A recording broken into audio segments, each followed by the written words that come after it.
बाहेर छान पाऊस पडत होता आणि आरवचे पप्पा सुद्धा कामावरून आले होते. विचार केला आज आपण मस्तपैकी मिनी समोसे बनवूया. म्हणून मी ताटामध्ये गव्हाचं पीठ, बारीक रवा, मीठ, ओवा, तेल आणि योग्य प्रमाणात पाणी ॲड करून कणिक मळून घेतली आणि तिला अर्ध्या तासासाठी भिजत ठेवली. त्यानंतर मी स्टफिंगसाठी लागणारी भाजीची तयारीला सुरुवात केली.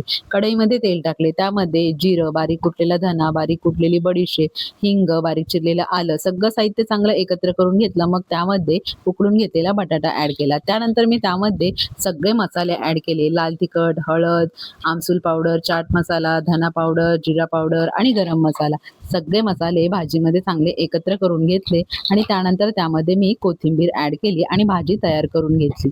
मग मी पिठाचा गोळा लाटून घेतला, त्याला मधोमध कट करून घेतला आणि त्याला समोस्याचा आकार दिला.